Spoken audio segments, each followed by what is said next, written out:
Okay guys, इस 1.29 के 3 question तो हम ऑलरेडी बना चुके थे। फोर्थ क्वेश्चन आपको मैंने दिया था, रेडियस ऑफ कर्वेचर, ये बनाया कि नहीं बनाया? हाँ सर, हो गया हो गया। खुशी?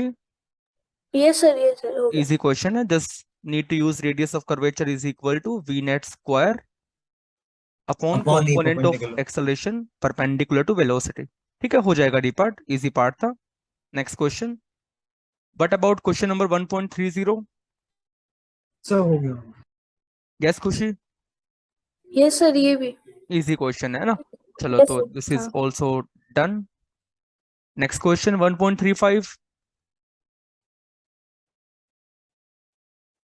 सर हो गया यार। सर ये वाला भी ये सेम सर। कॉन्सेप्ट। रोडो तो मैं ये आसान सर। लग रही होगी शायद अभी यार, है जी? हाँ हाँ ये सर हाँ सर, बहुत काफी इजी लग रही लगी। है। ठीक है, क्वेश्चन नंबर 1.36, इसका डायग्राम यार कहीं आगे पेस्ट हो गया, ये वाला डायग्राम है इसका। मैं बना देता हूँ एक बार। ये थोड़ा सा ठीक ठाक सवाल है, आयल से। डायग्राम एक बार बना देता हूँ। तो इसका डायग्राम पेस्ट मैंने आगे कर दिया, क्योंकि क्वेश्चन के साथ था नहीं यार, आगे था तो ध्यान से निकल गया। कैसा डायग्राम है यार? सर सर हाँ सर, सर एक बार इसे आप डिस्कस भी कर देना, ये थोड़ा क्वेश्चन मैं आइडिया। डिस्कस करूंगा अभी, बिकॉज इसमें ना मतलब एक बहुत ही प्यारी सी ट्रिक काम करेगी, बहुत ही प्यारे सा मैथमेटिकल ट्रिक काम करेगी, तो इसको मैं डिस्कस ऑफ कोर्स करूंगा। मैं बना दूं पहले यार डायग्राम। कुछ ऐसा पाथ गिवन है, और एट एनी पॉइंट ए, यहाँ पे ए पॉइंट है, this is the X axis as per the question, and this is A. ठीक है, और कोई डायरेक्शन, टेंजेंशियल डायरेक्शन को इसने टाउ से रिप्रेजेंट किया है, शायद टाउ कर रखा है, क्या कर रखा है? टाउ है क्या? देखो एक बार, टाउ ही होगा। चलिए, ठीक है। तो अब इस क्वेश्चन को रीड करते हैं। तो यहाँ पे इसने इसको ओरिजिन सेट किया है, ठीक है। X axis, this is X is equal to 0। चलिए, let us read the question. A particle A moves in one direction along a given trajectory. ये जो ब्लू कलर से मैंने बनाई है, ब्लू कलर से, इस ए को एक बार आप भूल जाओ। इस ए को मैं येलो से बना देता हूं, ताकि ट्रेजेक्ट्री एक पेन से बन जाए। ठीक है, so with the tangential acceleration omega tau is equal to a tau. Actual में देखो, इरोडो के बारे में आपको मैंने बताया था कि जब भी ये बोल्ड लिखता है ना, बोल्ड, उसका मतलब क्या होता है? वेक्टर है। और अगर ए भी बोल्ड है, टाउ भी बोल्ड है, मतलब दोनों वेक्टर्स हैं। ठीक है, लेकिन दोनों वेक्टर्स के बीच में कोई भी इसने डॉट क्रॉस नहीं लगाया। लेकिन इरोडो क्लेम ये करता है कि अगर मैंने दो वेक्टर्स को ऐसे साथ साथ लिखा बोल्ड करके, तो बाय डिफॉल्ट आपको उनके बीच में क्या मानना है? डॉट मानना है। ये वाली बात मैंने बताई थी क्या तुम्हें? क्रॉस होगा तो ब्रैकेट लगा देता है वो। ठीक है, तो थोड़ा क्वेश्चन अगर मैं ध्यान से लिखूं, तो जो टेंजेंशियल एक्सेलरेशन इसने बोला, जिसका सिंबल ये ओमेगा टाउ बोल रहा है, मैं ओमेगा टाउ नहीं लिखना चाहता, मैं लिख देता हूँ tangential acceleration. Tangential acceleration, this is as per the question a dot tau. पहली चीज तो आपको ये इसमें निकालनी थी कि बुक में ए टाउ लिखा है, दोनों वेक्टर्स हैं, तो बीच में डॉट होना जरूरी है। A is the constant vector, तो इस क्वेश्चन में ए की डायरेक्शन जो है वो अलोंग एक्स एक्सिस है। ठीक है, तो क्वेश्चन में बोला भी है A is the constant vector coinciding in the direction of x axis. Figure 1.4 यही वाला है जो मैंने बनाया। Tau is a unit vector coinciding in the direction of velocity vector, तो इसका मतलब टाउ टेंजेंट को डिनोट करेगा, बिकॉज वेलोसिटी हमेशा टेंजेंशियल होती है। Find how the velocity of particle depends on x provided that its velocity is negligible at x is equal to 0। तो मुझे v as a function of x लिखना है। It is given that when x is equal to 0 v is equal to 0। Question समझ में आया सभी को? Question क्या है? सॉल्यूशन तो कर लेंगे। हाँ जी, इज द क्वेश्चन क्लियर? ये सर। ठीक है, यस। देखिए, टेंजेंशियल एक्सेलरेशन के बारे में याद करो। ये वो एक्सेलरेशन होता है जो ओनली स्पीड को चेंज करता है, तो इसको मैं लिख पाऊंगा d v magnitude by D t. ठीक है, या फिर मैं इसको लिख पाऊंगा v, जहां पे स्पीड है, ठीक है ना, v मोड को मैं स्पीड बोल रहा हूँ, या v को भी मैं स्पीड कह रहा हूँ, तो इसको मैं v dv बाई ds भी लिख पाऊंगा। जहां पे ds ना बेटा, ds dx नहीं है। बात आ रही है समझ में?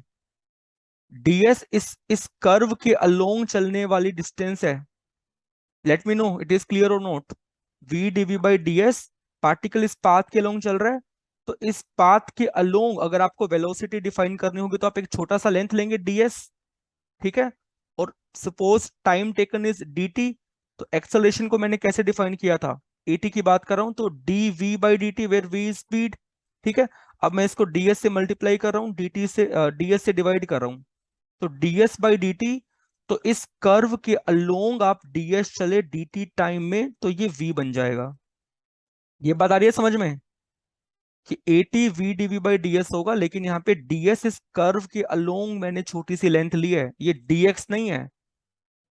क्लियर है? तो at यस सर। अपना बन जाएगा v dv by ds, but ds is along the curve, note along the X axis. a dot tau अगर मैं लिखूं किसी भी इंस्टेंट के ऊपर, suppose this angle is theta, तो क्या मैं लिख पाऊंगा, क्वेश्चन में गिवन है कि tau is a unit vector, तो a का मैग्नीट्यूड जो कि मैं a लिख रहा हूं, टाउ का मैग्नीट्यूड 1 होगा एंड कोस थीटा, ठीक है। a डॉट p क्या होता है, a भी कोस थीटा, तो a का मैग्नीट्यूड मैंने a लिख दिया, टाउ का 1 होगा बिकॉज यूनिट वेक्टर है, और किसी भी इंस्टेंट पे दोनों के बीच का एंगल थीटा है, तो कोस थीटा आ जाएगा। आई डोंट नो थीटा, ठीक है। So what is unknown? Unknown in this question, unknowns are, मुझे एस के बारे में आइडिया नहीं है बिकॉज मुझे कर्व का नहीं पता, मुझे कर्व का नहीं पता तो मुझे किसी भी एस का नहीं पता, ठीक है। और मुझे थीटा का भी नहीं पता बिकॉज कर्व नोन नहीं है, तो हर पॉइंट पे अलग अलग एंगल बनेगा पार्टिकल का टेंजेंट का इस ए के साथ, तो मुझे थीटा भी नहीं पता। लेकिन बहुत ही स्पेशल बात होगी इस सवाल में, देखना वो क्या बात होगी। अगर मैं इसको at को v dv बाई ds जो मैंने निकाला उसका वैल्यू क्वेश्चन में गिवन है a cos थीटा, तो मैं v dv लिख पाऊंगा a ds cos theta. Well I don't know s, I don't know theta, but this is a very beautiful term, ये बहुत ही प्यारी टर्म है ds cos थीटा, जिसको मैं जानता हूं। लेट मी एक्सप्लेन मैं कैसे जानता हूं। अगर मैं छोटी सी लेंथ ds लूंगा, तो ये वाली जो लेंथ होगी वो क्या बनेगी dx, और ये लेंथ क्या बनेगी dy, ठीक है। ये लेंथ क्या बनेगी dy बनेगी, क्लियर है। और इस लेंथ के लॉन्ग टेंजेंट बनेगा, तो ये डायरेक्शन टाउ की है और ये डायरेक्शन एक्स एक्सिस की है, और किसी भी इंस्टेंट पे मैंने एंगल थीटा माना है, तो in this triangle ds cos theta will become dx। बता रही है समझ में? एस मुझे नहीं पता था, मुझे थीटा नहीं पता था, बट कैलकुलेशन करते समय एक ऐसी टर्म बन गई जो कि काफी वेल नोन टर्म है dx। अब ये क्वेश्चन बड़ा सिंपल बन जाएगा because v dv has become a dx, and now you can integrate when x is 0, velocity is negligible, at any position x we want v, so v square by 2 will become ax, so v will become under root 2ax। Question है समझ में? Yes और no? अच्छा सवाल था एक, yes. ठीक है। Yes sir. खुशी क्लियर है? Yes sir clear. चलिए आगे बढ़ते हैं। What about question number 1.37? ये सर ये भी 1.37 भी हो गया। अभी डिस्कस कर दूं? डिस्कस करना है कि नहीं करना? सर हो गया मेरा हो गया। पक्का? यस चलो कराओ फिर, अगर हो गया है तो कराओ, आ जाओ कराइए। Yes. Particle, a particle moves along a circle with velocity v is equal to 80, तो अगर v बराबर 80 है तो किसी भी इंस्टेंट पे स्पीड मैंने लिख दी v बराबर 80, तो हाँ टेंजेंशियल पॉइंट। एक्सेलरेशन क्या बनेगा, तो टेंजेंशियल हाँ एक्सेलरेशन सर, क्या हाँ सर, बनेगा, तो टेंजेंट इसको dv बाई मतलब इसको dt, डिफरेंशिएट बाय टाइम तो ए दैट हो विल जाएगा बिकम मतलब a, इसमें। ठीक है। और टोटल एक्सेलरेशन और मुझे लिखना है, लेकिन टोटल एक्सेलरेशन उस पॉइंट पे लिखना है जब वो nth fraction of the circle cover कर लेगा बिगिनिंग ऑफ मोशन से, ठीक है। तो पहले अपन लिखते हैं कि ए नेट होता क्या है। ए नेट होता है under root a radial square plus a tangential square. I know the exact value of a tangential, अगर मुझे कैसे भी करके ए रेडियल मिल जाएगा तो क्वेश्चन सोल्व हो जाएगा। और किसी भी इंस्टेंट पे ए रेडियल लिखने का तरीका क्या होता है, इसको लिखने का तरीका होता है ओमेगा स्क्वायर टाइम्स रेडियस। या तो फिर अगर मैंने हाँ, उस या इंस्टेंट का फिर भी होगा। ओमेगा निकाल दिया तो काम बन जाएगा, सही बात है। यस। अब देखिए वो nth फ्रैक्शन की बात कर रहे हैं, अगर n का वैल्यू 1 हो गया तो कंप्लीट सर्कल कवर कर लेंगे, है ना। अगर n का वैल्यू 2 हो गया तो 2 बार सर्कल कवर करेंगे। अगर n का वैल्यू 1/2 होगा तो आधा सर्कल कवर करेंगे, तो कितना एंगल हम घूमेंगे? क्या मैं इसको हमेशा लिख पाऊंगा 2 पाई टाइम्स n? सोचिए, when n becomes 1 we will revolve 2 पाई।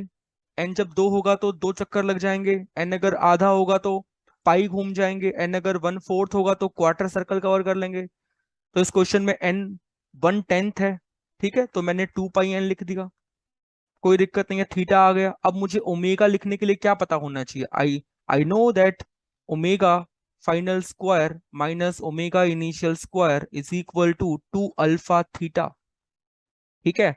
और अल्फा कहीं ना कहीं 80 से कनेक्ट होता है, a tangential is r alpha, a tangential is r alpha, तो अल्फा क्या निकलेगा? ए टेंजेंशियल जो इस क्वेश्चन में ए है डिवाइडेड बाई आर, और इनिशियली ओमेगा इनिशियल 0 है बिकॉज, अच्छा कोई मुझे बताएगा why omega initial is 0? Why omega initial is 0, tell me, why omega initial is 0? कर लिया ना क्वेश्चन, तो बताओ। हाँ सर, क्योंकि सर क्योंकि यहाँ तो वो तो अज्यूम्ड रहता है ना सर, क्योंकि वहाँ तो मेरे अज्यूम्ड को क्या होता है निकम में? या अज्यूम्ड क्या होता है? सर क्योंकि sir v is equal to 80 ना, तो t is equal to t zero हाँ, डालोगे दैट्स तो द परफेक्ट वेलोसिटी। लॉजिक अभी, दैट्स द परफेक्ट लॉजिक। हाँ हाँ, एंड वही t इज मतलब इक्वल टू वही। 0, v इज इक्वल टू 0, ठीक है। बट एट एनी और instant we can write v omega. is equal to r omega. If v is 0, then at that yes. instant omega will become 0, and hence omega initial is 0, right. So omega final मैंने किसी भी instant पे omega मान लिया, तो 2 alpha क्या लोगे? a by r, और थीटा अपन कवर कर चुके हैं 2 पाई n, but I am looking for omega square r, right? I am looking for ar, which is omega square r, and that will become 4 pi an, and hence our question is solved. A net will become under root 80, तो a है तो a square, ar क्या है? 4 पाई an square. Done, ठीक है। तो आप लोगों ने ऐसे ही किया होगा आई होप, तो मैंने डिस्कस कर दिया। कुछ कंफ्यूजन रहता है इस क्वेश्चन में बच्चों को, तो मैंने डिस्कस कर दिया। बच्चों ये बताओ 1.38, सर ये वाला नहीं है actually। ये तो डूएबल क्वेश्चन है। अभी लेट मी रीड द थोड़ा सा क्वेश्चन। ये ना देखो। डायग्राम इस क्वेश्चन का नहीं है, ठीक है ना, ये पहले वाले सवाल का था जो हाँ हमने अभी पता है अभी किया पता है। था, ठीक है। A point moves with deceleration, so first of all let me highlight, deceleration का मतलब क्या है? Speed will decrease with time, speed will decrease with time, speed घटेगी समय के साथ, ठीक है। चलिए जी, रिटार्डेशन होगा along a circle of radius r so that at any moment of time its tangential and normal accelerations are equal in moduli। इसका मतलब जो 80 है उसका modulus will be A R का मॉडुलस, ठीक है। लेकिन स्पीड घट रही है समय के साथ, तो 80 का फॉर्मूला तो हम वेल नोन जानते हैं, डीवी बाई डी टी होता है, और ए आर का फॉर्मूला हम जानते हैं वी स्क्वायर बाई आर होता है। But I should put a minus sign here, because d by D d t अभी वी वेलोसिटी नहीं होती, स्पीड होती है, 80 में यहाँ पे स्पीड आती है, खुशी, हाँ हाँ यहाँ पे हाँ, यस स्पीड सर। आती है। If speed is decreasing with time, then dv by dt should be a negative quantity, should be a negative quantity. But अगर आप राइट हैंड साइड में देखेंगे तो वी स्क्वायर भी एक पॉजिटिव नंबर है, रेडियस भी एक पॉजिटिव नंबर है, बट क्योंकि v को घटना है समय के साथ और क्योंकि v स्पीड है, तो यहाँ पे माइनस साइन लगाना पड़ेगा। क्या बात क्लियर है? Because it is a negative quantity. Minus sign clear हुआ क्यों लगाया यस है? सर। यस सर, सर क्योंकि डिसेलरेशन हो रहा है ना। हाँ, डिसलेशन हो रहा है, तो स्पीड घटेगी समय के साथ, तो dv by D t will be negative. लेकिन राइट में तो पॉजिटिव नंबर था, तो मैंने माइनस लगा दिया। चलिए, अब इसने बोला कि t बराबर 0 पर पार्टिकल की वेलोसिटी v नोट है, तो मुझे पहला पार्ट सोल्व करना है कि velocity as a function of time and velocity as a function of distance covered. तो आई थिंक पहला पार्ट तो हो गया ना अभी, वेरिएबल सेपरेट कर लो, dv by v हाँ सर, square हो is जाएगा equal to हो जाएगा minus dt हो by जाएगा r, सर, हो just जाएगा। put the limits, you will get the answer। Yes sir, हो When जाएगा। time is 0, velocity is v naught, at any time t we need v। सो यहाँ से आपका पहले का ए पार्ट का आधा क्वेश्चन हो जाएगा। सेकंड में क्या करेंगे, 80 को अपन v dv by d s लिख लेंगे, जस्ट अभी सीखा, and that is minus v yes sir, square by हाँ आर। हाँ एंड दिस इज ऑल्सो हाँ अगेन अ हाँ। Doable question, dv by v will become okay. Minus d s by r. Sir when मैं actually miss distance हो गया ये traveled is थोड़ा। 0, velocity is v naught at any distance as I want v। तो यहाँ से first part exactly solve हो जाएगा, ठीक है, कर पाओगे? सेकंड भी कर लोगे? यप। Yes sir. खुशी हो गया? यस सर, मेरा ये हो गया था sir. Very good. Question number 1.39, आपको स्पीड गिवन है a रूट s, ठीक है। तो अगर मैं at लिखना चाहूंगा तो क्या बनेगा, at will become v dv by ds, ठीक है जी। v है a root s, dv by ds होगा। ये हो गया सर, ये हो गया। हाँ मैं एक बार कॉन्सेप्ट डिस्कस कर देता हूँ अभी, एक बार फटाफट एक बार ना। at निकाल लेंगे, at निकालेंगे तो ar क्या होगा, ar होता है v स्क्वायर बाई r, तो वो बन जाएगा v का स्क्वायर करेंगे तो बनेगा a square s by r। Now the question is asking the angle between the vector of total acceleration and the vector of velocity as a function of time. तो इसमें क्या आप लॉजिक लगाएंगे, किसी भी इंस्टेंट के ऊपर अगर मैं बात करूं तो जो वेलोसिटी होती है वो टेंजेंशियल होती है, और एक्सेलरेशन at और ar दोनों हो सकते हैं, इस क्वेश्चन में दोनों हैं, तो जो a नेट बनेगा, a नेट जो बनेगा, ठीक है, कुछ ऐसे बनेगा। और मुझे ए नेट का वेलोसिटी के साथ एंगल निकालना है, तो यहाँ पे ये बात समझने वाली है कि एंगल बिटवीन, क्वेश्चन में तो ए नेट और वेलोसिटी के बीच का एंगल पूछा है, but you can also calculate angle between a net and a T.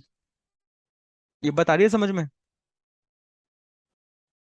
Because velocity is along the tangent ना, you don't need to calculate angle between a net and velocity by the dot product और कुछ और rule लगा के। जो भी angle a net और velocity के बीच बनेगा वही एंगल ए नेट और ए टी के बीच बनेगा, और ए नेट और ए टी के बीच में निकालना बहुत आसान है।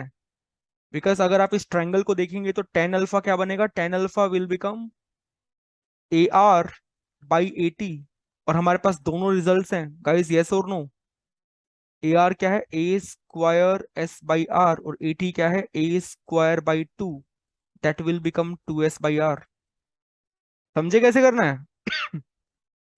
ठीक है, तो ये एक अच्छा लॉजिक था। आप चाहो तो इसके, इन दोनों के बीच से भी निकाल सकते हो, दोनों की डॉट करके, है ना, because we know a dot b is a b cos theta, but ये ज्यादा स्मार्ट तरीका होगा इस क्वेश्चन को सोल्व करने का। अभी आपने ऐसे ही किया था कि बेसिक से किया था? तो मैंने बेसिक से किया था कोई लेक्चर। बात नहीं, ये चीज आपको समझ में आनी चाहिए, इसलिए मैंने इस हाँ हाँ। क्वेश्चन को डिस्कस कर दिया। खुशी क्लियर है? Yes sir, yes. ओके जी। क्वेश्चन नंबर 1.40, इसमें कुछ खास बताने वाला नहीं है, कर लिया? नहीं सर, हाँ हो गया था, हो गया था। ठीक यस है, सर, इसमें नो प्रॉब्लम। इसमें कैलकुलस लगाना है और कुछ भी नहीं करना। 1.41 अगेन कुछ खास बताने वाला नहीं है, क्या बता दूं, बोलो? सर नहीं हो गया सर, था ये। रेडियस ऑफ कर्वेचर वाली कॉन्सेप्ट है सर, हो जाएगी, हो गया।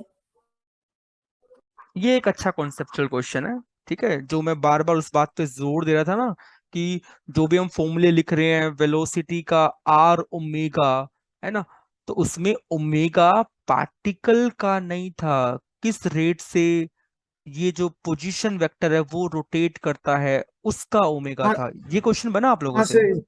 हाँ ये वाला हो गया था। नहीं सर, नहीं सर। ये मैं डिस्कस करूंगा, अभी बन गया तो भी अच्छी बात है, फिर भी आप बहुत अच्छे से सुनेंगे, ठीक है ना। देखिए, let us read the question guys। a particle A moves along a circle of radius, कुछ भी वैल्यू गिवन है, ठीक है, so that its radius vector r relative to the point O rotates with the constant angular velocity omega 0.40 radian पर second. तो आप इस O point के रिस्पेक्ट में पोजीशन वेक्टर पार्टिकल का देख रहे हो जो कि सर्कल में घूम रहा है, ठीक है, और इसकी आपको एंगुलर वेलोसिटी इस O के अबाउट ओमेगा गिवन है।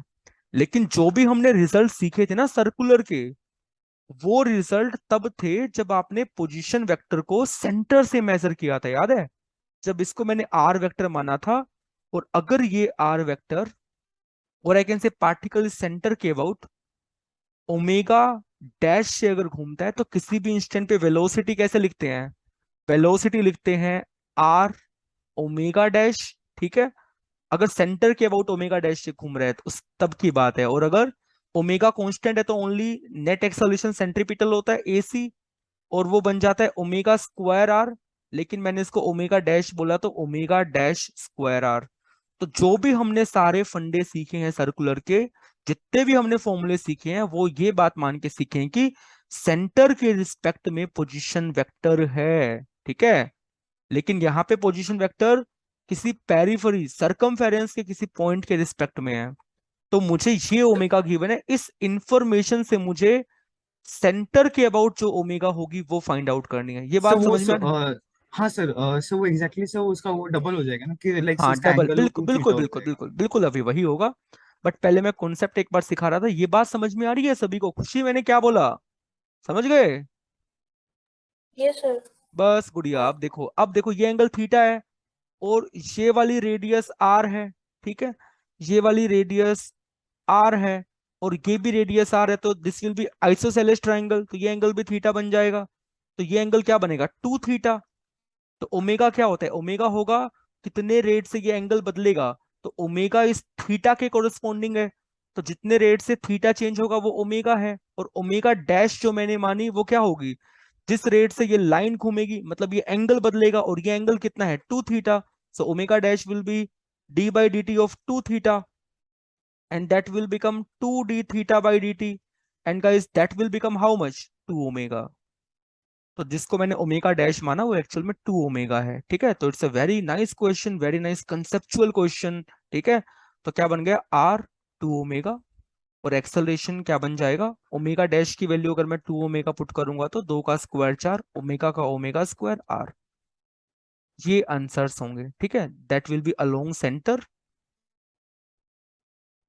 And that will B along tangent, ठीक है? क्लियर है?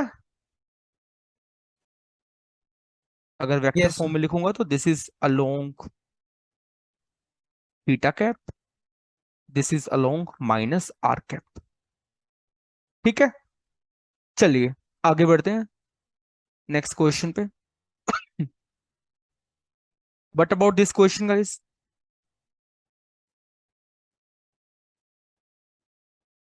हो गया?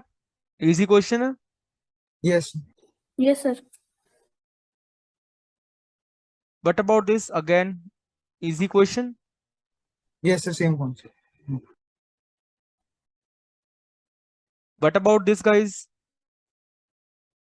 हाँ सर सही है, मतलब सर मतलब सारी क्वेश्चन में बस कैलकुलस बस यूज करना। सब कैलकुलस। देखो ना, फाई मतलब जो अपन ने थीटा माना है वो फाई मान रहा है, phi as a function of हाँ टाइम टी गिवन है।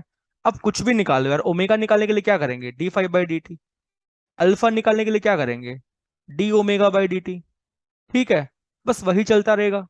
अब एवरेज भी आपको निकालना सिखा रखा है किसी भी फंक्शन का, तो ये सारे रिपीटेड कॉन्सेप्ट्स हैं जो हमने काइनेमेटिक्स में सीखे थे ना, सारे के सारे की पोजीशन गिवन है तो वेलोसिटी निकालो, एक्सेलरेशन निकालो, एवरेज वेलोसिटी निकालो, एवरेज एक्सेलरेशन निकालो, वो सेम रिपीटेड कॉन्सेप्ट्स हैं। हो जाएगा ये सवाल भी आई थिंक यार,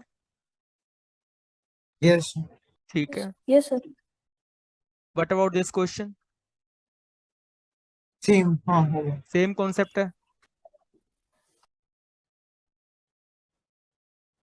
व्हाट अबाउट दिस क्वेश्चन?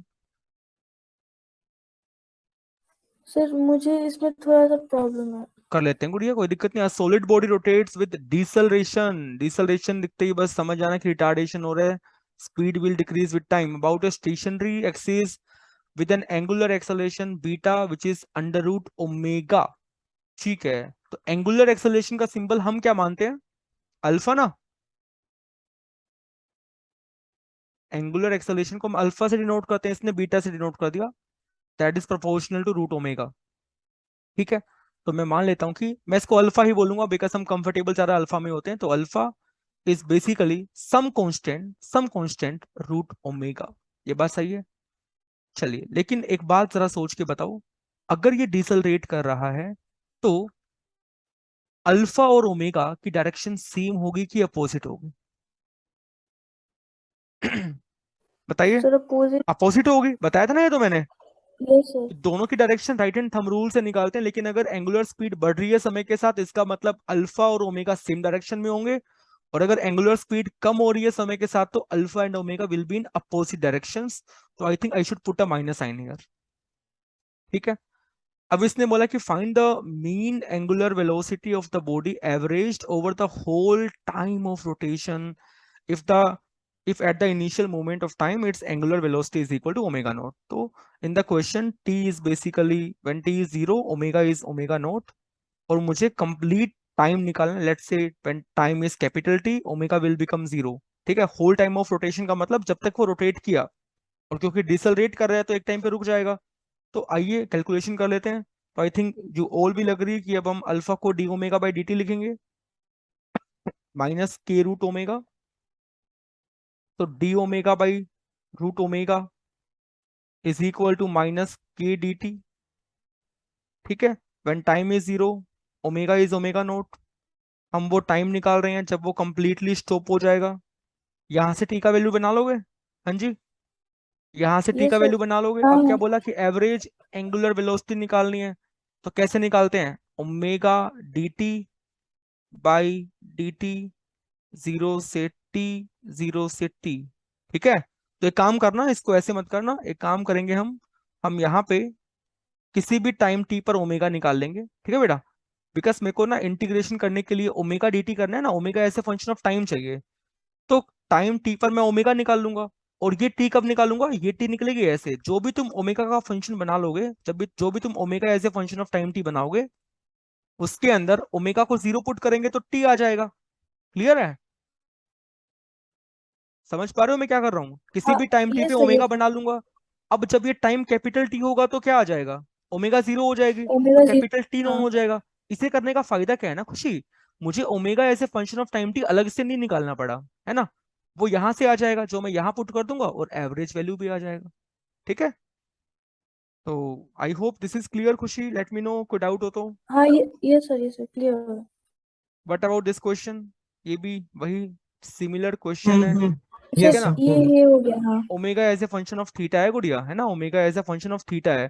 तो आपसे बोला कि time dependence of rotation angle, आपको theta as a function of time t निकालना है, और omega as a function of time t निकालना है। तो you know the recipe very well कि फर्स्ट ऑफ ऑल हम ओमेगा को d theta by D t लिखेंगे, that is function of theta. Then separate the variables, D theta by F theta D T, integrate करेंगे तो क्या आएगा? Theta as a function of time T.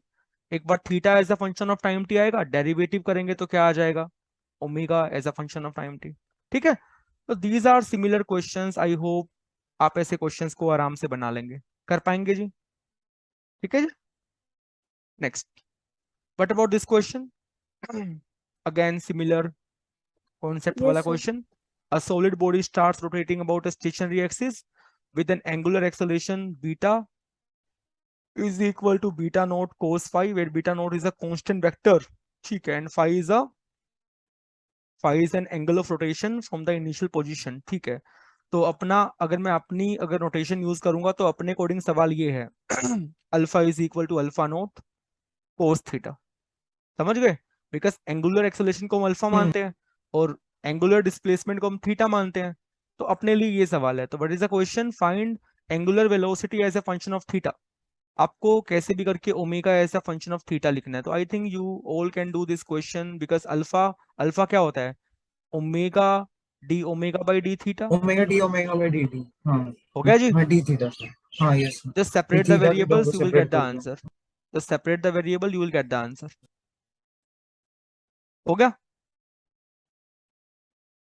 ठीक hmm. है, तो यहां से आपको omega as a function of theta मिल जाएगा। डन, क्लियर है? Next question, this is a fabulous question, ये बना के नहीं बना, ये क्वेश्चन बना के नहीं बना। सर नहीं, ये वाला तो नहीं बना। मतलब एक्चुअली सर, एक्चुअली इसका मेरा एक अप्रोच था, बट वो शायद से आगे मैं कंटिन्यू नहीं कर पाया। कोई बात नहीं, खुशी आप बताओ बेटा, ये क्वेश्चन आपसे बना के नहीं बना? नहीं सर ये नहीं हुआ। कोई बात नहीं, तो हम इस क्वेश्चन को सोल्व करेंगे, थोड़ा समय लगेगा इस क्वेश्चन को बनाने में। तो अभी आई थिंक ये मीटिंग एंड होने वाली है 2.5 मिनट में। एक बार इस मीटिंग को लीव करते हैं गाइस, नई मीटिंग ज्वाइन करो सेम लिंक से, ठीक है, अभी ज्वाइन कर लीजिए।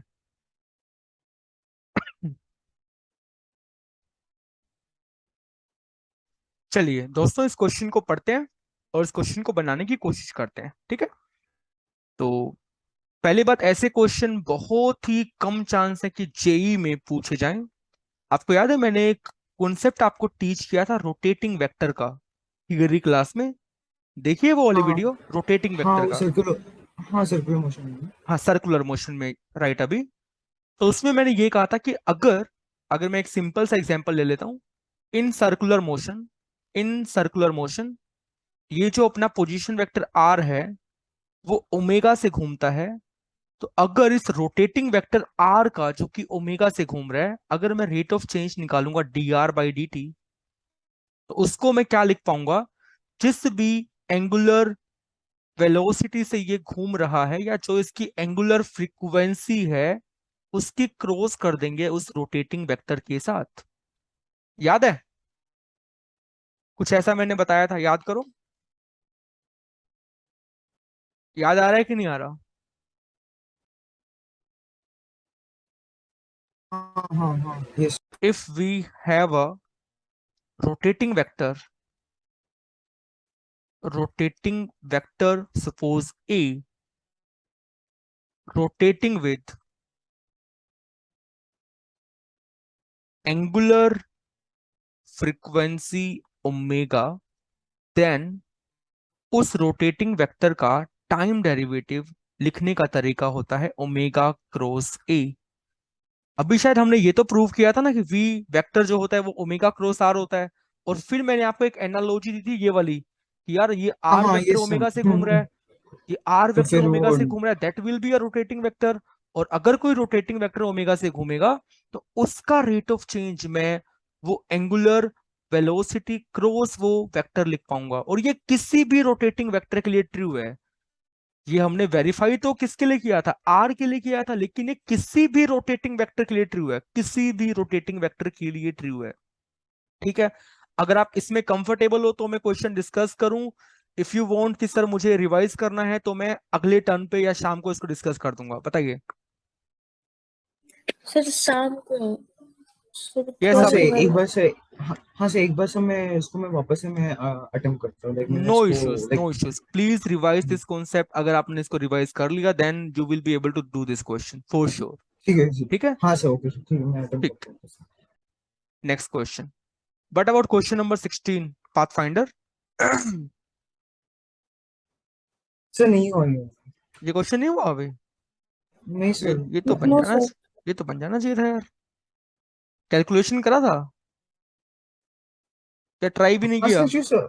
नहीं सर, एक्चुअली मैं लाइक मैं मतलब मैं कर रहा था, फिर बीच में वो बहुत बहुत अजीब अजीब वैल्यू आने लग गए, तो मैंने छोड़ दिया। कोई बात नहीं, तो मैं एक डायग्राम बनाता हूँ अच्छा सा। सर्कल कहाँ मिलेगा, ये सर्कल रहा। एक इसकी और कॉपी कर लेते हैं, थोड़ा सा बड़ा बना देंगे।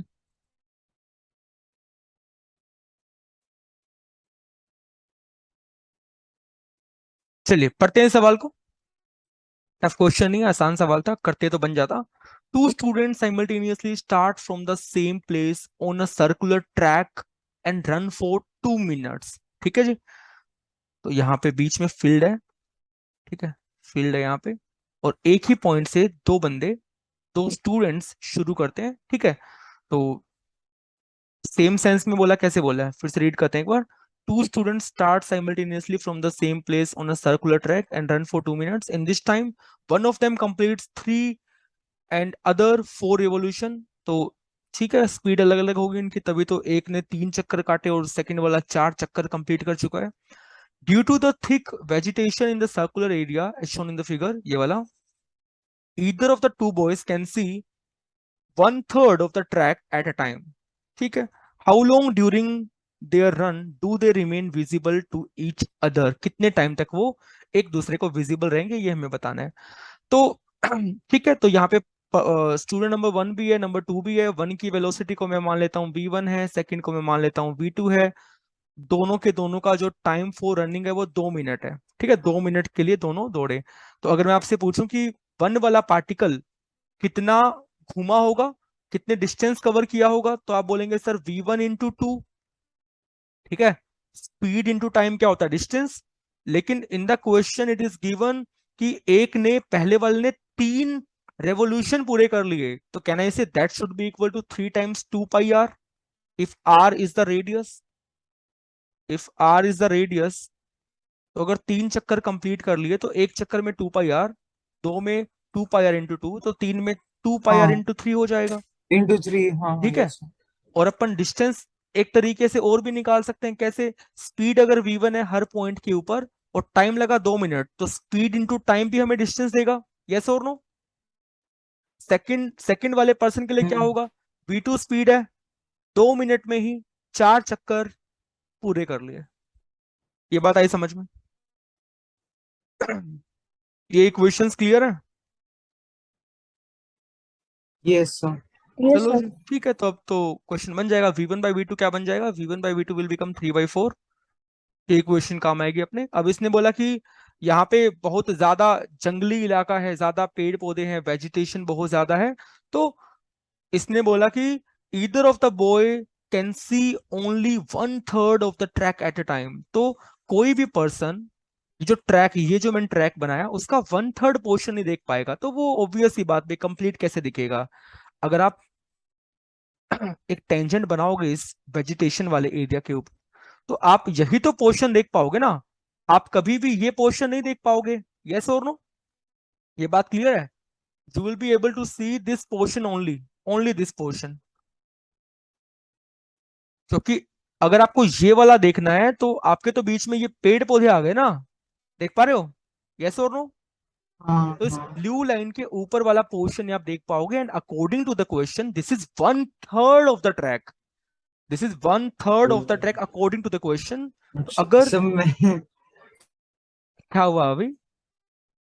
मैं एक्चुअली मैं यहाँ पे कुछ और ही मैं वो मैं एक लाइन से मैं मैं उसे वो होता है ना कि वो एक सर्कल को जब हम उसको 3 पार्ट में डिवाइड करते हैं, तो अच्छा अच्छा अच्छा। मैं वो क्वाड्रेंट बनाने लग गया था, अरे तो अरे वो अरे, मैं नहीं नहीं नहीं, थोड़ा क्वेश्चन को समझा नहीं। कोई बात नहीं, अभी कोई दिक्कत हाँ नहीं है। तो इतनी डिस्टेंस तक ही उनको ये वाला ट्रैक विजिबल होगा। तो अगर अभी सोचो, अगर मैं किसी भी एक पार्टिकल के फ्रेम में चला जाऊं, अगर मैं किसी भी एक पार्टिकल के फ्रेम में चला जाऊं विद रिस्पेक्ट टू, सपोज मैं पार्टिकल नंबर 1 बात कर रहा हूं, तो 1 पार्टिकल रुक गया, अब 2 पार्टिकल चलेगा। अब वो 2 पार्टिकल 1 को इतने ही तो रीजन में देख पाएगा ना। अगर वो इसके बियॉन्ड चला गया तो नहीं देख पाएगा। ये हाँ। बात क्लियर है? तो कैन आई से with respect to 1, 2 will be visible for distance s only। ठीक है? s डिस्टेंस तक ही वो देख पाएगा इसको, फिर उसके बाद तो उसकी फील्ड ऑफ व्यू में ही नहीं है, वो देख ही नहीं पाएगा। तो अगर मैं किसी भी एक पार्टिकल के फ्रेम में बात करूंगा तो 2 मुझे मूव करता हुआ दिखेगा। हाँ वो बात ठीक है, 2 मूव करता हुआ दिखेगा, लेकिन 2 विजिबल तो यहां तक ही रहेगा, उसके बाद विजिबल नहीं रहेगा। बस हमें ये टाइम निकालना है। तो टाइम निकालो। Time is independent of frame, अभी भी no. Time is independent of frame, time frame पे डिपेंड नहीं करता। Time will be distance upon relative speed लगा देंगे, बिकॉज किसी एक के फ्रेम में हम कैलकुलेशन कर रहे हैं। डिस्टेंस अपन एस चले हैं, but will be the relative speed, this will be v1 minus v2 का मैग्नीट्यूड। हो जाएगा अब क्वेश्चन शायद। तो v2 क्या यस। बनेगा? 4v1/3। तो v रिलेटिव क्या बनेगा? v2 minus v1, that will become how much? 4v1/3 minus v1, that will become v1/3। तो s का वैल्यू कितना है? 2πr/3। और v रिलेटिव का वैल्यू है v1/3। तो ये बन गया 2πr/v1, that will be our answer. And you can find the value of 2πr/v1 from the first equation. 2πr/v1 yes will become 2/3। And in the question this 2 is given in the minutes, so your answer will be in the minutes. So 2/3 into 60 seconds, and that will become 40 seconds. सही है? देखिए, हाँ sir, हाँ sir कोई actually दिक्कत वो तो पूछिए, मैं अगर क्लियर हो तो आगे बढ़ेंगे। नहीं समझा समझा। समझ गए ना? चलो, अच्छी बात है। अगले क्वेश्चन पे हम आते हैं। Next question. हाँ ये बताओ, कंस्ट्रेंट से हो जाएगा क्वेश्चन आई थिंक। ये सही है बोलो। बना कि नहीं बना खुशी? यस बना सर। बना। यस। यस कंस्टेंट है। सिंपल कंस्ट्रेंट से बन जाएगा, लेकिन अगर आप चाहते हो मैं हम्म, करूं तो मैं कर दूंगा, मुझे कोई दिक्कत नहीं है, बता नहीं दीजिए नहीं सर। अभी। तो हो गया मैंने बोला। ठीक। Next question. What about this question, question number 21? ये सही है हो गया। हो गया? हाँ। यस खुशी? सर मुझे ना सर इसकी स्टेटमेंट थोड़ी समझ में नहीं आ रही। पढ़ लेते हैं। Particle A moves with a constant speed 2 meters per second on a circular path of radius 4 meter, whereas particle B moves along a straight line through the center of the circular path, always maintaining a constant distance of 4 meter from the particle A. Which of the following conclusion can be drawn? ठीक है, अभी आपने question बना लिया तो बहुत अच्छी बात है, तो let us discuss this question in detail. ठीक है, आपका रिवीजन हो जाएगा और अपने सवाल को बना लेंगे। कुछ अच्छी अच्छी बातें क्या पता बाहर निकल आए। Let's see. So this is the circular track. ठीक है, और ये एक मैं लाइन ड्रॉ कर रहा हूँ। ठीक है, तो क्वेश्चन में क्या बोला, particle A moves with a constant speed 2 metres per second on a circular path of radius 4 metre. तो इसका रेडियस हमें 4 मीटर गिवन है, तो किसी भी इंस्टेंट पे मान लेते हैं पार्टिकल यहाँ पर है, पार्टिकल ए के बारे में बोल रहे हैं, तो velocity we all know is always tangential to the track. तो ये मैं v बोल देता हूँ, and in the question v is given as 2 metres per second. ठीक है, और कोई पार्टिकल बी है जो कि स्ट्रेट लाइन जो कि सेंटर से पास कर रही है, तो ये लाइन जो मैंने बनाई वो सेंटर ऑफ सर्कुलर पाथ से पास करते हुए बनाई। जो बी पार्टिकल है वो इस लाइन के ऊपर मूव करेगा, लेकिन एक कंडीशन है कि हमेशा उसकी ए से डिस्टेंस 4 रहेगी। ठीक है, तो लेट अस सपोज किसी इंस्टेंट पे पार्टिकल बी यहाँ पर है, तो एज पर द क्वेश्चन जो ये डिस्टेंस होगी इन दोनों के बीच में, मैं अलग पेन से बना रहा हूँ, थोड़ा सा देखिए, ये डिस्टेंस जो होगी ये वाला डिस्टेंस, ये टेंजेंट होना जरूरी नहीं है, तो मैं इसको थोड़ा सा अच्छे से बनाता हूँ।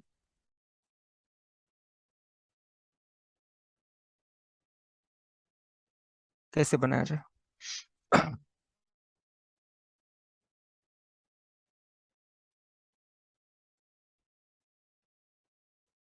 ठीक है, तो मान लेते हैं कि ये बी अपना यहाँ पर है और ये 4 मीटर की डिस्टेंस मेंटेन कर रहा है, तो ये टेंजेंशियल होना जरूरी नहीं है, ये बात हमें थोड़ा सा देखना होगा। ठीक है, चलिए, तो बताओ अभी अब कैसे इस क्वेश्चन को प्रोसीड किया जाए। इसकी स्पीड यस गिवन है क्या? इसकी स्पीड गिवन नहीं है, बी की स्पीड नहीं गिवन नहीं है, नहीं कोई बात इसकी नहीं, नहीं होगी। Which of the following conclusion can be drawn. तो हमें मैक्सिमम स्पीड ऑफ बी पे कमेंट करना है, तो बी की स्पीड निकाल लेते हैं ना किसी भी इंस्टेंट पे, क्या दिक्कत है। चलो हम्म सोचते हैं। अभी रेडियस भी 4 है क्या? रेडियस भी 4 है क्या? ये तो और हाँ भी हाँ से मोजे रेडियस भी मोजे 4 मोजे वाली बात होगी। ये तो यार, ये सेंटर है अगर, तो ये भी 4 होगी। तो हम लोग आइसोसेलेस ट्रायंगल पे हम लोग उसको दैट हम विल बी आइडेंटिफाई करेंगे। Isosceles triangle. तो अगर ये एंगल मैं अगर हाँ थीटा बोलूंगा तो ये भी थीटा होगा, ये भी थीटा होगा। हाँ सही है, चलिए हम्म सही है, सही है। और जो ये वी जो मैंने बनाई है वो येलो के लोंग नहीं है, ब्लू के लोंग है। ठीक है, वी तो टेंजेंशियल होती है यस ना, ये वी अपनी ब्लू के लोंग है, कोई दिक्कत नहीं है। बहुत सही, बहुत सही। चलो, सबसे पहली कंडीशन जो हमें समझ में आ रही है कि ए और बी के बीच की जो डिस्टेंस है वो कांस्टेंट रहनी चाहिए। सही है, तो अगर मैं बी की वेलोसिटी को वी भी मान लेता हूं, जो कि इस स्ट्रेट लाइन के अलोंग ही होगी, तो अगर हम सोचें ध्यान से, बहुत ध्यान से अगर हम सोचें, तो इस 4 मीटर को वीबी का एक कंपोनेंट घटाने की कोशिश करेगा। सही बात है, और वी का कंपोनेंट बढ़ाने की कोशिश करेगा, लेकिन 4 को कांस्टेंट रखना है। तो हाँ शुड सर। आई से कि, सर तो फिर velocity of approach he zero हो जाएगा मतलब बेसिकली। बिल्कुल बिल्कुल बिल्कुल, जो हम करते हैं ना डी/dt को जीरो करते हैं, याद है? हाँ हाँ हाँ हाँ वही समझ हमें गए वही वही हमें वही सर। करना है, बिल्कुल वही हमें करना है। बस उसके लिए मुझे ये एंगल पता होना चाहिए। तो can you guys tell me about this angle? कितना एंगल बनेगा? ये एंगल निकाल दो बस। Yes sir sir. हाँ, हाँ सर सर तो वेलोसिटी से वो सर वेलोसिटी वाला एंगल 90 हो जाएगा और ये 180 माइनस 2 थीटा। ये तो 90, ये 90 बनेगा ना। अभी देखो, हाँ हाँ ये हाँ हाँ सही रेडियल ये और वाला 90। टेंजेंट के बीच में एंगल 90 होता है, तो ब्लू और रेड के बीच में रेडियल एंगल टाइम्स 90 है, और ये वाला एंगल हम्म बनेगा 180 minus 180 two minus theta 2 theta. तो ठीक फिर है, वो 2 थीटा माइनस 90 हो जाएगा। तो ये एंगल कितना बन जाएगा अभी? 2 थीटा माइनस 90। 2 theta minus 90। ठीक है, 2 थीटा माइनस 90, कोई दिक्कत नहीं है। तो अगर इस 4 को कांस्टेंट है ना 4, distance a b to be constant, can I say v cos 2 theta minus 90 should be v b cos of theta. सही है, yes and sir. In the question v is given as 2। अब तो ये और भी अच्छा सवाल बन गया। तो 2 cos 2 थीटा माइनस 90 कितना होगा? sin 2 theta, sine 2 theta. V B cos theta, और इसको लिख पाऊंगा मैं 2 sin theta cos theta is equal to v b cos theta. तो कोस से कोस कटा तो वीबी का वैल्यू आ गया 4 sin थीटा। ठीक है, तो वेलोसिटी क्या आ गई 4 sin थीटा। तो अगर मैं मैक्सिमम की बात करूंगा, वीबी मैक्सिमम की बात करूंगा, तो साइन थीटा का मैक्सिमम वैल्यू 1 होगा, that will become 4 metres per second. So A is the correct yes sir. Answer. चलिए, अब बोला कि मैक्सिमम एक्सेलेरेशन ऑफ बी। सोचते हैं कि एक्सेलेरेशन क्यों आ रहा है, बिकॉज वी भी चेंज हो रही है समय के साथ, बिकॉज हर इंस्टेंट पे थीटा अलग अलग होगा, आगे बढ़ेगा तो थीटा बदलेगा, राइट। तो वी भी चेंज होगी। तो आइए ए बी निकाल लेते हैं। तो ए बी निकालने के लिए क्या करना होगा, d v b by D t, और डिफ्रेंशिएट करेंगे अगर तो 4 बाहर हो गया, साइन थीटा का होगा कोस थीटा, थीटा का होगा d theta by D t. Now the whole game is to find this d theta by D t. कैसे निकालेंगे बोलिए, कैसे निकाला जाएगा d theta by D t? Omega है ना बेटा, ये तो यस ओमेगा। सर। सर तो हम लोग सर तो हम लोग एक हम ऐसा हम लोग कर सकते कि लाइक हमने एक हमने राइट एंगल ट्रायंगल हम लोग कंस्ट्रक्ट करें। सर फिर हम लोग tan थीटा का हम उसमें रेशियो निकाला होगा, और फिर से डिफरेंशिएट करके sec square theta into d theta by dt। अभी मैं D theta by D T की बात कर रहा हूँ, वो कैसे निकालेंगे? हाँ सर वही बोला ना। हाँ बताओ एक बार फिर से। सर सर हम लोग एक right angle triangle like sir हम लोग फाइंड आउट करके हम उसे कंस्ट्रक्ट करते हैं। कौन सी ट्रायंगल कहाँ से बनाए बोलो? सर यहाँ सर जो एक सेकंड हाँ कोई दिक्कत नहीं। जो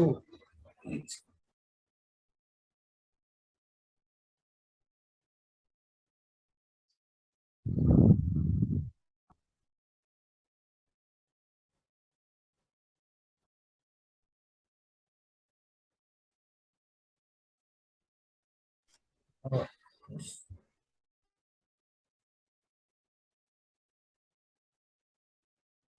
अच्छा नहीं इसमें एक्चुअली मैंने अभी मुझे मतलब मेरे पास एक आइडिया है, मैं बताता हूँ, सुनिए एक बार।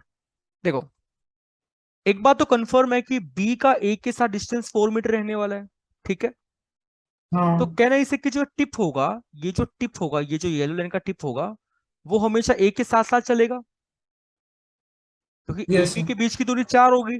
तो जो टिप होगा वो हमेशा ए के साथ घूमेगा। और बेसिकली ये जो लाइन है, इस लाइन के जो ये एंगल है थीटा, इसके थीटा का रेट ही तो मुझे निकालना है बदलने का। I need to find this d theta by D t. तो अगर मुझे यस पता लग जाए कि ये थीटा बेसिकली किस रेट से चेंज हो रहा है, तो मेरा काम बन जाएगा। और क्योंकि इसके टिप को हमेशा वी के साथ रहना है, तो जितने टाइम में एक एक राउंड वी लेगा, उतने ही राउंड में तो ये भी एक राउंड ले लेगा, ये वाला भी 2 पाई। तो कहना है इसे कि जो एंगुलर वेलोसिटी इस पार्टिकल की होगी, वही एंगुलर वेलोसिटी इस लाइन की होनी चाहिए। हाँ अच्छा अच्छा हाँ एंगुलर वेलोसिटी हाँ यस। सही है, हम्म अब तो हो जाएगा शायद। बिकॉज अगर मैं बात करूं टाइम पीरियड की, तो टाइम पीरियड क्या होता है? टाइम पीरियड होता है 2 pi R upon velocity. 2 pi R चलना है वी वेलोसिटी से। और ओमेगा क्या होता है? Omega is basically 2 pi by time period. तो ये क्या बन जाएगा, 2 पाई बाई टी बनेगा v/r। In the question v is basically 2, r is basically 4। तो omega will become 1/2। So this is nothing but 1/2। So this will become 1/2 से 4 cut करेंगे तो 2 cos theta. Acceleration of B will become a cos theta. तो अगर मैं इसकी भी maximum value लिखूंगा, that will become 2 metres per second square. सही है, तो सेकंड ऑप्शन भी करेक्ट होगा। ये लॉजिक आया मेरा समझ में, कि यस सर। जो एंगुलर वेलोसिटी ए की होगी वही बी की भी होनी चाहिए। बी की मतलब इस लाइन की होनी चाहिए। ठीक है, चलिए अब हम थोड़ा सा आगे बढ़ते हैं। मैं थोड़ा सा आपको और फील करवाने की कोशिश करता हूँ कि मैंने ये ओमेगा सेम क्यों बोला। थोड़ा सा अगर आप साथ देंगे तो आपको और अच्छा लगेगा। बहुत ध्यान से देखना बेटा, बहुत ध्यान से, बहुत ध्यान से देखना। आई आई अगेन प्रूव कि ये दोनों की ओमेगा इस केस में सेम क्यों है। मैं इसको मिटाता हूँ और अगले पेज पे एक बार जाता हूँ। अगर अगले पेज खाली लेते हैं एक बार। दिस इज ए सर्कल, ठीक है। किसी इंस्टेंट पे ए यहाँ पे होगा नहीं, होगा होगा ना, किसी इंस्टेंट पे ए यहाँ पे हो सकता है। और बी को तो इस लाइन पे हमेशा होना है। तो कहना है इसे कि बी भी यहाँ पर होगा, और 4 मीटर का लेंथ मेजर हो, मतलब गैप मेंटेन होगा। ठीक है, और ए को सर्कल में घूमना है, ए को सर्कल में घूमना है। इनिशियली ये थीटा 0 है कि नहीं है, चेक करो एक बार। इनिशियल थीटा 0 है कि नहीं है ना? अब हाँ सोचिए, है। जब ए इस पॉइंट पर आएगा और ये रेडियस 4 है और बी को ए से 4 ही मीटर मेंटेन रखना है, तो कैन आई से कि जब ए इस टॉप पॉइंट पर आएगा तो क्या बी को सेंटर पे आना होगा? यस और नो? ए बी के बीच का गैप 4 मीटर मेंटेन करना है, तो जब ए यहां पर था तो बी यहां पर होगा 4 मीटर मेंटेन करने के लिए। ए को सर्कल पे घूमना है, जब ए इस सर्कल के टॉप पॉइंट पर आएगा तो 4 मीटर तो बस यही पॉसिबल है ना, इस लाइन पर, बिकॉज बी को इस लाइन पे रहना है। बाकी सभी पॉइंट्स पे डिस्टेंस 4 से हाँ ज्यादा हाँ होगी। हाँ हाँ हाँ। अब यस सर, जरा यस ध्यान सर। से देखो, थीटा क्या बन गया? Theta will become 90 here. Can you see this A B का जो एंगल हम मेजर कर रहे हैं वो हॉरिजॉन्टल के साथ कर रहे हैं, at this point theta will become 90। तो जब ये ए बी वाला एंगल 90 बना तब पार्टिकल भी 90 घूम गया। देख पा रहे हो? तब पार्टिकल भी 90 घूम गया। मींस जो इस पार्टिकल की ओमेगा होगी वही इस बी के, जो ए बी लेंथ में बना रहा हूं उसके चेंज होने का रेट है। ये एग्जाम्पल देख के जो मैंने समझाया, बात समझ में आ रही है? कैसे बोला मैंने, खुशी?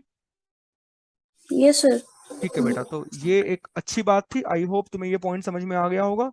अब हम आगे बढ़ लेते हैं। थर्ड पार्ट में क्या बोला? During one revolution of A distance travel by B is 32। ये तो अपन मैन्युअली ही कर लेंगे यार, अब तो इसी से बनाते हैं।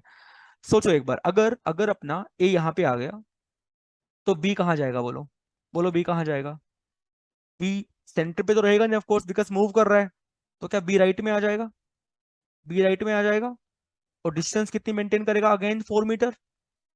ठीक है, तो मैं पोजीशंस को मेंशन करता जा रहा हूँ। ये फर्स्ट वाली पोजीशन है बी की, ये सेकंड वाली पोजीशन है बी की, ये थर्ड वाली पोजीशन है बी की। फर्स्ट वाली तब है जब ए इस पॉइंट पर था, सेकंड वाली तब है जब ए टॉप पर था, थर्ड वाली तब है जब ए इस पॉइंट पर आ गया। अब जब ए नीचे आएगा तो कहना इसे कि बी फिर से सेंटर पे आ जाएगा।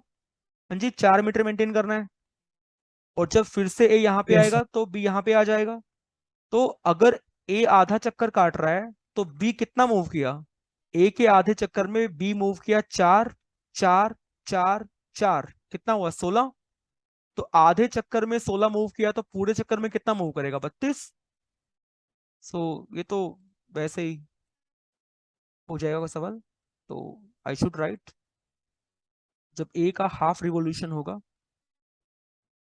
when a completes half revolution, b will cover how much? 4 plus 4 plus 4 plus 4, 16 meters। तो जब a फुल रेवोल्यूशन कवर करेगा तो डिस्टेंस कवर्ड बाय b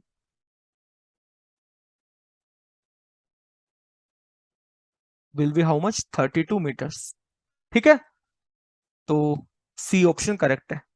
अगला ऑप्शन बोल रहा है कि modulus of velocity of one particle relative to other is constant. तो ये तो हो जाएगा यार, अब इसमें तो कोई खास बड़ी चीज नहीं है। अभी velocity of A with respect to B लिखना है, तो कैसे लिखते हैं? हाँ V sir. A, V A minus V B करके। V A minus V B. लेकिन मैं ये बात जानता हूं कि इस ए बी के अलोंग तो कोई भी रिलेटिव मोशन नहीं है, वरना ये ए बी चेंज होती ना। इसके अलोंग तो कोई भी रिलेटिव मोशन नहीं है ना। तो अगर मैं ए बी को बनाऊं, ध्यान से देखना, अगले पेज पे आओ करते हैं इसको। अगर मैं ए बी को बनाऊं, ये बी है ये ए है, ठीक है। एंगल्स मुझे बताना, मैं कुछ गलती ना करूं। ये अपना वी बी है, तो इजी क्वेश्चन बन चुका है वी बी। और ये कुछ ऐसे था, और ये एंगल कितना बताया था अभी आपने? 2 थीटा -90 शायद। ठीक है, हाँ, 2 थीटा माइनस 1। तो अगर मैं कंपोनेंट्स करूंगा इस वी ए के, ये कंपोनेंट बनेगा V A cos of 2 theta -90। और ये कंपोनेंट क्या बनेगा? V A sine of 2 theta -90। ऐसे ही वीबी का ये कंपोनेंट बनेगा V B cos theta, because this angle is theta, and that will become how much? VB of sine theta. लेकिन एक बात तो मैं जानता हूं कि यार, ये वीबी कोस थीटा तो इसके बराबर है, तो रिलेटिव वेलोसिटी में ये तो कंट्रीब्यूट नहीं करेंगे ना, ये दोनों बराबर है। समझ रहे हो? ये दोनों बेटा बराबर है, सेम ही डायरेक्शन में है, तो ये तो कंट्रीब्यूट नहीं करेंगे। तो what will be the relative velocity? Can I say that will be V A sine 2 theta -90 minus V B sine theta. देख के बताओ। ये कुछ ऐसी बात है, ध्यान से देखो, ये कुछ ऐसी बात है, there is a line, this is 1 metre per second, this is 1 metre per second, this is 4 metre per second, this is 8 metre per second. तो आप वी रिलेटिव का वैल्यू कितना बोलेंगे? ये वन वन तो कट गया ना, बिकॉज हाँ अगर मैं फोर फोर फोर बिकॉज अगर मैं इसके फोर फ्रेम में आऊंगा तो मुझे रिवर्स लगाना पड़ेगा, वन को रिवर्स करेंगे, ऐसे ही 8 को भी रिवर्स करेंगे, समझे? तो वन तो कट गया ना, तो आंसर विल बी 4। सेम मैंने यहाँ पे किया, इसके फ्रेम में अगर जाऊंगा तो इसको पलट के लगाएंगे, वी बी कोस थीटा यहाँ पे लगेगा, वी बी साइन थीटा ऊपर लगेगा, लेकिन ये दोनों बराबर हैं, ये दोनों बराबर हैं, हमने जस्ट अभी किया था, देखो, ठीक है ना? तो that will be the relative velocity. अब बस वैल्यू सब्स्टिट्यूट कर दीजिए। क्या होता है अभी, ये साइन 2 थीटा माइनस 90 कितना होता है?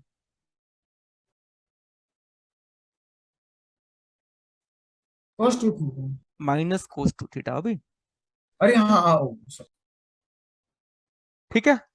तो अब तो क्वेश्चन हो जाएगा शायद, ये का वैल्यू क्वेश्चन में 2 गिवन है। कोस 2 थीटा कितना होता है?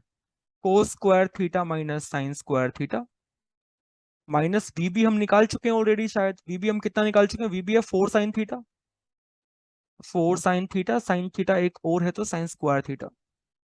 तो क्या बना, माइनस का 2 कोस स्क्वायर थीटा प्लस का 2 साइन स्क्वायर थीटा माइनस का 4 साइन स्क्वायर थीटा। क्या बन चुका है ये, माइनस का 2 कोस स्क्वायर थीटा माइनस का 2 साइन स्क्वायर थीटा, -2 कॉमन ले लो, cos square plus sine square 1 बन जाएगा। तो रिलेटिव वेलोसिटी एंगल पे डिपेंड ही नहीं कर रही, इसका मतलब हमेशा कांस्टेंट रहेगी, that will be a constant, relative velocity will be a constant and that will be 2 metres per second. ठीक है, तो मॉडुलस की बात करेंगे, सो वो कांस्टेंट रहेगी। तो ये एक अच्छा सवाल था, काफी सारे कॉन्सेप्ट्स आपके इस क्वेश्चन में चेक हो गए हैं।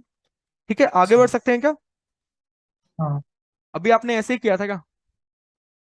सर मैंने एक्चुअली मैंने ए बी किया था, बट मैं सी वाले में श्योर नहीं था, कोई तो बात नहीं, मैंने लाइक सी मैंने मार्क नहीं किया था, बट डी किया। कोई बात नहीं, अगर अभी एक भी पार्ट नहीं बनते हैं ना तो भी पूछ लिया करो, ठीक है, तो भी हाँ पूछ हाँ लिया ठीक करो, है वो एक्चुअली। कोई बात नहीं। लास्ट क्वेश्चन है, अभी लास्ट क्वेश्चन है इसका, आई थिंक एक पार्ट तो हमने कर लिया था 32 वाला काइनेमेटिक्स में, 32 वाला हाँ वो हो गया था। बाकी 3 बचे हुए हैं ना। चलो तो एक बार मैं बिल्कुल बेसिक से स्टार्टिंग से इस सवाल को बनाता हूँ। आपसे बनाए क्वेश्चन? तो मैंने एक्चुअली अब तक ये वाला अटेम्प्ट नहीं किया, तो मैं ये अटेम्प्ट कोई करता बात नहीं, हूँ। अपन ने बना लेते हैं एक बार अच्छे से ढंग से। क्वेश्चन बोल रहा है कि two particles A and B are moving towards each other on a straight line with equal speeds 5 metre per second at an instant that is assumed t is equal to 0, distance between the particle is 100 metre. तो मैं एक बार first part भी recap कर देता हूँ जो हमने किया था, this is A, this is B, and initial gap between the 2 points is 100 metre. ठीक है, अब इसने बोला कि it is desire to move another particle C always maintaining a distance of 40 metre from the point A and 30 metre from the particle B. इसका मतलब ए का सी से गैप हमेशा 40 होना चाहिए, बी का सी से गैप हमेशा 30 होना चाहिए। तो इस कंडीशन से अगर मैं बात करूं तो एक ट्राइंगल अगर मुझे कंस्ट्रक्ट करनी हो, या अगर मैं बात करूं कि ए बी पे क्या कंडीशन होगी, ऑब्वियसली ए बी सी तीनों को मिला के ही 3 पार्टिकल्स हैं अपने पास, तो ए बी पे क्या कंडीशन होगी, ट्राइंगल की तीसरी साइड जो हमेशा होती है, ट्राइंगल की थर्ड साइड दो साइड के सम से हमेशा लेस होती है, A B is always, third side will be always less than the sum of other two side A C plus B C. तो ए बी जो होगी वो लेस देन 70 होगी हमेशा, और ट्राइंगल की थर्ड साइड हमेशा बड़ी होती है बाकी दो के डिफरेंस से, तो A B will be more than 10 metres. तो ए और बी को कुछ इस प्रकार ए और बी कुछ इस प्रकार मूव कर सकते हैं कि उनके बीच में दूरी 10 से ज्यादा हो और 70 से कम हो। अगर ये होगा तो सी पार्टिकल ए से 40 मेंटेन कर सकता है मूव करके, सी पार्टिकल बी से 30 मीटर मूव करके मेंटेन कर सकता है। ये वाली बात क्लियर है भैया, हमने कर ली थी, ठीक है? हाँ हाँ हाँ हाँ सर। याद आ रहा है कि भूल गया? हाँ सर किया था सर, ये कहीं ना। चलो यहाँ पे कोई सी पार्टिकल मैं मान लेता हूँ। तो जरा सोचिएगा, अगर मुझे ए और बी के बीच में 70 मीटर मेंटेन करना है, 70 मीटर मेंटेन करना है, तो बचा 30 मीटर, मतलब दोनों 15-15 आगे आ गए होंगे, क्योंकि क्वेश्चन में गिवन है कि दोनों की स्पीड इक्वल है और वो एक दूसरे को अप्रोच कर रहे हैं। ये भी 5 मीटर पर सेकेंड से और ये भी 5 मीटर पर सेकेंड से। तो कहना इसे, जब जब ये लेंथ 15 होगी, जब ये 15 मूव करेगा ये, तब बी भी 15 मूव कर जाएगा, बिकॉज इक्वल स्पीड्स हैं। तो दोनों के बीच का गैप कितना मेंटेन हो जाएगा? 70। ठीक है, तो सोचो कितना समय लगेगा अभी। अगर ये t बराबर 0 वाली कहानी है तो यहां पर आने में 3 सेकंड लगेंगे ना, 3 सेकंड लगेंगे, हम्म। t बराबर 3। तो t बराबर 0 से 3 के बीच में गैप 70 से बड़ा था, मतलब ये कंडीशन अचीव नहीं हो सकती। ठीक है ना, 70 से कम होने के लिए ये टाइम तो कभी भी नहीं आएगा ना, क्योंकि यहाँ पे ए और बी के बीच में गैप इनिशियल 100 था और कम होके 70 होने में 3 सेकंड लगेंगे। तो अपना जो कंडीशन फुलफिल करनी है सी को, वो t बराबर 3 सेकंड से शुरू होगा। ठीक है, अब देखो 10 तक हम इसको ले जा सकते हैं। तो जब 10 मेंटेन होगा इनके बीच में, तब दोनों कितना मूव कर चुके होंगे? 45 मीटर, 45 मीटर। ये भी 45 मीटर, ये भी 45 मीटर, 90 हो जाएगा ना, तो 10 बच जाएगा। ठीक है, तो 45 मूव करने में कितना समय लगेगा? 5 मीटर पर सेकेंड से 45 मूव करने में 9 सेकंड लगेगा। इसका मतलब 3 से 9 सेकंड तक तो कंडीशन फुलफिल हो सकती है। लेकिन उसके बाद क्या होगा? ए यहां पर है, बी यहां पर है, दोनों एक टाइम पे सेंटर पे आएंगे। आएंगे अभी कितने टाइम पे सेंटर पे आएंगे? जब दोनों 50-50 मूव कर गए होंगे, हाँ मतलब 10 सेकंड हाँ पे। सर, दोनों फिर। फिर 11 पे क्या हुआ? हाँ 11 पे हाँ होगा, बी यहाँ पे आ जाएगा, ए यहाँ पे आ जाएगा। समझे बात को? 11 पे 11 पे क्या होगा? देखो 10 पे दोनों सेंटर्स में है, बी को लेफ्ट में जाना है, ए को राइट में जाना है। तो उससे अगली सेकंड में 5-5 मूव करेंगे तो बी यहाँ पे आएगा, ए यहाँ पे आएगा। फिर से दोनों के बीच में डिस्टेंस 10 सेटअप होने जा रही है। अब 10 से ज्यादा ही सेटअप होगी, तो कितने सेकंड पे फिर से 10 सेटअप हो गई? 11 पे। तो 11 से फिर शुरू हो जाएगा। और 70 तक हमें कितने सेकंड्स लगेंगे? ये वाली, ये सेकंड्स अपने लगेंगे 6। तो 11 से 17 तक भी अपना डिस्टेंस मेंटेन हो जाएगा। ये पार्ट हमने अभी कर लिया था। ठीक है, अब हमें जो पार्ट करना है वो मैं डिस्कस कर देता हूं। 33, what is the speed of particle C at instant t is equal to 5? t बराबर 5 की बात अगर करेंगे, तो 5 में ये 25 मूव कर जाएगा, ये भी 25 मूव कर जाएगा। तो दोनों के बीच में गैप कितना रहेगा अभी? 50, 50 रहेगा ना। हाँ। तो अगर मैं ड्रॉ करता हूं A B, T is equal to 5 के ऊपर, दोनों के बीच में गैप कितना मेंटेन हो गया? 50 मीटर का। अब तो सी आराम से सेट हो जाएगा, क्योंकि सी को ए से कितना मेंटेन करना है? 40। अब तो राइट एंगल ट्रायंगल बन गई है, देख रहे हैं? 30, 40, 50 राइट एंगल ट्रायंगल। ओके। हाँ यस सर, ओ अच्छा। 5 metres per second, 5 metres per second. लेकिन क्या कंडीशन है? एसी को अभी कांस्टेंट रहना है और इसको बीसी को भी कांस्टेंट रहना है। और एक और बात, सी पर एंगल 90 डिग्री बन रहा है, और वेलोसिटी सी की कैसी भी हो, कैसी भी वेलोसिटी हो, क्या मैं उसको दो परपेंडिकुलर कंपोनेंट में रिजोल्व कर सकता हूं? क्या कर सकता हूं? अभी किसी भी डायरेक्शन में उसकी वी होगी तो उसके मैं हमेशा हाँ दो हाँ, परपेंडिकुलर दो कंपोनेंट कर कंपोनेंट्स सकता कर हूं। सकते हैं। लेकिन अपने ये पास तो ऑलरेडी दो परपेंडिकुलर अवेलेबल हैं, क्यों ना उनका फायदा उठाया जाए। अपने पास दो परपेंडिकुलर ऑलरेडी अवेलेबल हैं, तो क्यों ना हम v की वेलोसिटी को इसके अलोंग ही मान ले और इसके परपेंडिकुलर मान ले। Let us suppose this is v1, vc1 you can say, and this is vc2। ठीक है अभी, vc2। अब बताओ vc1 vc2 कैसे निकलेगी? मुझे लगता है कि ac को कांस्टेंट रहना है। अगर ac हाँ को सर, तो वही कांस्टेंट रहना है, सर तो वही वाला कॉन्सेप्ट हम भी सेपरेशन सब और वो अप्लाई कर देंगे। अप्रोच वाला, ठीक हाँ। है। तो सो AC उस को V1C बढ़ा रहा है ना। और ये एंगल कितना बनेगा अभी सोच के बताओ? ये एंगल 37 और ये बनेगा 53। ठीक है ना, साइन 37 इज बेसिकली 30/50, 3/5।